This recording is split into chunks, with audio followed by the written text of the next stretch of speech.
অফিসটিতে লাল ফিতে নেই, তার প্রতিবাদে বাধ্য হয়ে কর্মীরা রাস্তায় নামলেন।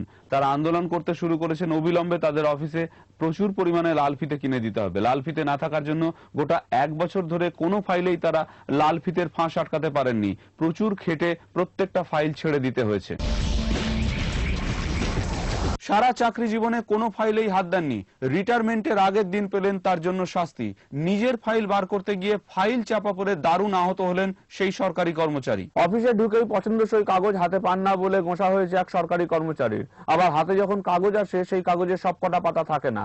প্রত্যেকটা পাতা সহ পছন্দসই খবরের কাগজ অফিসে আসার সঙ্গে সঙ্গে যদি হাতে না পান, বড়সড় আন্দোলনের হুমকি দিয়েছেন সেই সরকারি কর্মচারী। 1 মাস ধরে এক অফিসারের খোঁজে সরকারি অফিসে হত্যে দিয়ে পড়েছিলেন এক ভদ্রলোক, কিন্তু প্রত্যেকবারই তাকে শুনতে হয়েছে সেই অফিসার নাকি লাঞ্চে বেরিয়েছেন।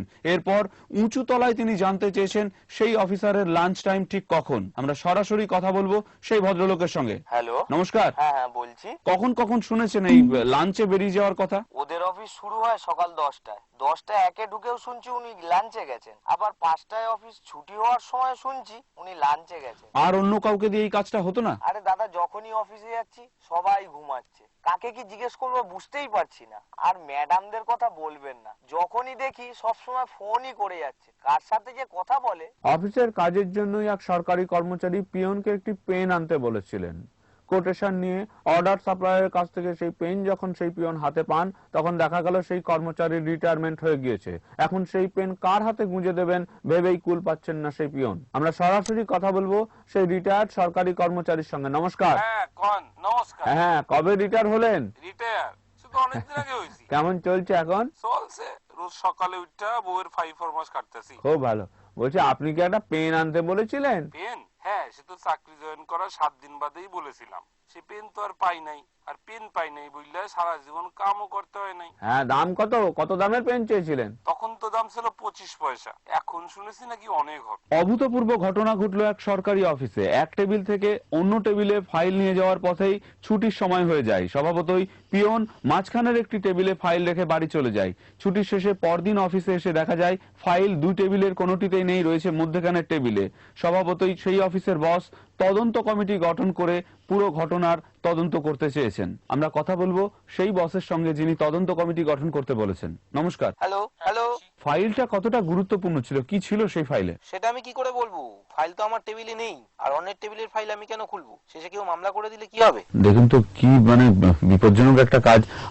সেই পিয়ন এখন কি অবস্থায় রয়েছেন? পিয়ন তো আজ সকালে সেই বলেছিল ওই ফাইলটাই সরাবে, কিন্তু ফাইল তো এখন তদন্ত কমিটির আওতায়, আর তার জন্য পিয়নও কোনো কাজ করতে পারছে না। আচ্ছা, তো কি করবেন? পেন আনার জন্য কি আবার ওই অফিসে যোগাযোগ করবেন নাকি? এখন তার পেনের কোনো কাম নাই, সারাদিন বউয়ের 5 মাস কাটতেই সময় চলে যায়। ও, 1 মাস ধরে তো ঘুরছেন, ঠিক কি কাজের জন্য ঘুরছেন মনে আছে তো? আচ্ছা, বউ বাচ্চা নিয়ে রয়েছে, আপনি একটু কি ক্ষমা ঘেন্না করে দিতে? সে কি কান্নাকাটি, কার হাতে দেবে পেন বুঝেই পাচ্ছেন না আপনার পিয়ন। আচ্ছা, কখনো বাড়ির খাবার নিয়ে গিয়ে সেই অফিসারকে খাওয়াবেন? এরকম আপনি এত বড় একটা স্টেপ নিয়ে নিচ্ছেন, হিসেব কার কাছে দেবে কিছুই বুঝতে পারছেন না। কম লোভ দেখিয়েছেন কি? না, ক্ষমা তো পরম ধর্ম। তার চেহারা চেনেন? ধন্যবাদ, ভালো থাকবেন।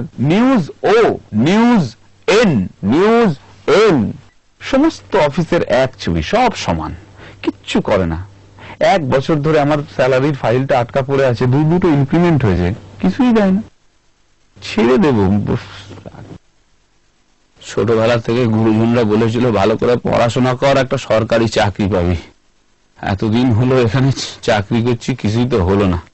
একটা সরকারি চাকরি যদি জোগাড় করতে পারতাম না, ঘুমোতেও পারতাম, আবার মাস গেলে আসতেও।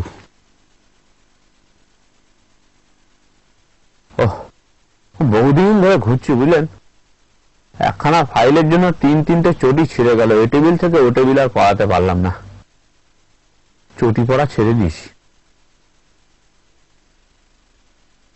দরকারি ফাইল বুঝলেন, এই টেবিল থেকে ওই টেবিল নিয়ে যাওয়া হবে 12 বছর, ফাইলটা খোলা হবে 1.5 বছর। 3-3টে চটি আমার ছিঁড়ে গেছে, পায়ের সাইজ অবশ্য বাড়েনি, চটি পড়া ছেড়ে দিয়েছি, খালি পায়ে আবার যাতায়াত শুরু করেছি।